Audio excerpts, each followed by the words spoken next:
I know what you're going to say. You're going to say two things. You're going to say, he's going to say, hi, everybody. Hi, everybody. And you're going to say, this guy doesn't own very many shirts, does he?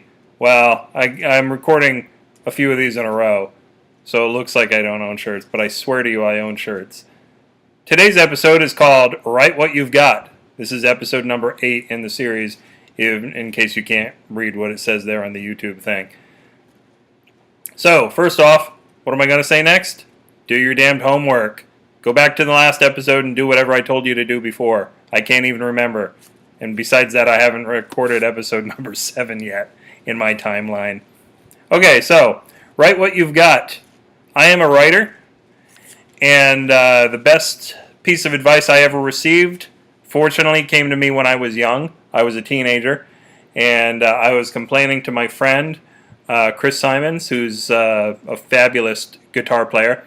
I said that I've got these stories in my head, but I don't know how things begin, so I don't know how to get there. I don't know how to start. I just have scenes. And he said, write what you've got. Wow. I know it sounds kind of simplistic, but it really changed me. It helped me get stuff done. Because I could just write that scene that I had that might take place in the middle of the story or near the end of the story. Later on, I could figure out what came before it, what comes after it, and throw that stuff in when I get to it.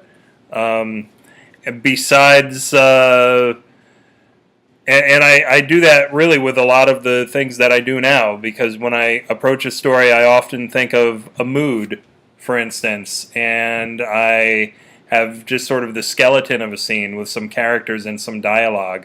So I write what I've got at that time. I don't worry about how I'm going to get there. I just put that down. Not only is that good because I don't forget it later on, but also it clears that stuff out of my head so I can move on to something else.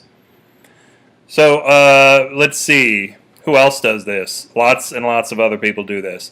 Lennon and McCartney were famous for having pieces of songs besides the songs that they may have finished, and they would often get together if somebody said, I've got this much of a song, I need something else to go in here, I need a middle eight or something, and the other one would say, oh, you know what, I've got something that would work well there. And they created some fabulous songs that way because they wrote what they had, and they kept it knowing that it would come in useful later on. Another good thing about writing what you've got is if you decide to do something entirely different, you can always cannibalize what you've written before and use that in your current project. Another example is comedians using their notebooks. Many comedians have notebooks and they write every day, or maybe they use computers now, but I know a lot use notebooks, and you'll even see some videos on YouTube when they're just testing out new material. They're referring to a notebook or a piece of paper, and they're just jotting down ideas as they come to them, and those ideas are going to be developed later. They see how they work in front of an audience and see what gets laughs and what doesn't, figure out how they might refine it after testing it many times. One story that I was going to say, one famous story, but it's not really famous, but it's a story I know about, is Julian May, who's a fantastic science fiction writer. When she was writing her Pliocene Exile series, actually, it's a 4-book series. This was before she was writing it. She just had some ideas for it. She got a folder and she wrote the novel on it.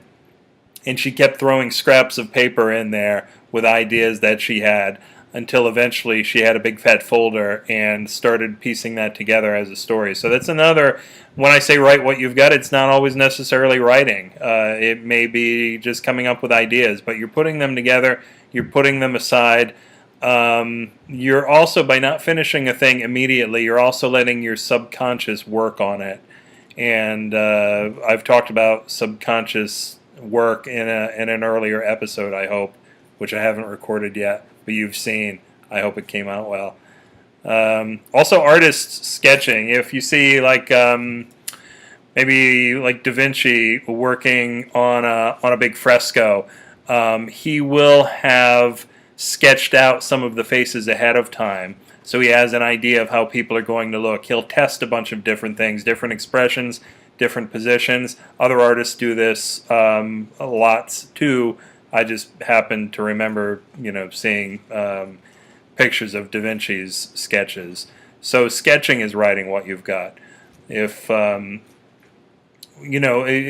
as everything that I talk about, I talk about it from a writing point of view, but you can apply it to lots of different methods, lots of different media, lots of different situations, and be creative in the way that you do that.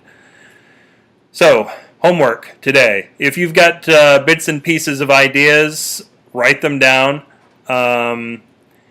If it's all for one work, write them down and see if an order suggests itself. When I wrote my novel, I just threw scenes down. I wasn't always sure what order they were going to come in, and as I accumulated more scenes, I kind of looked at them and I kind of saw what made sense.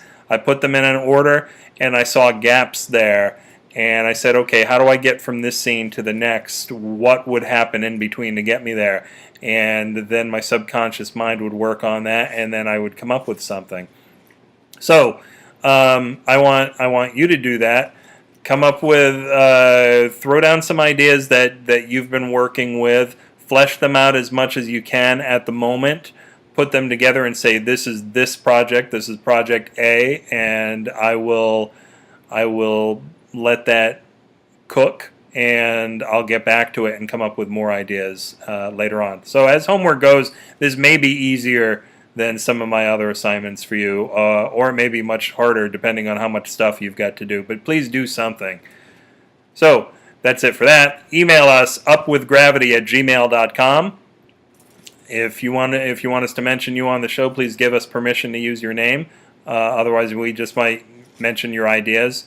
And if you want to subscribe to my email list, write mailing list in an email, and that's about it. Go create, go make something, go have fun. See ya. I gotta hit the button now.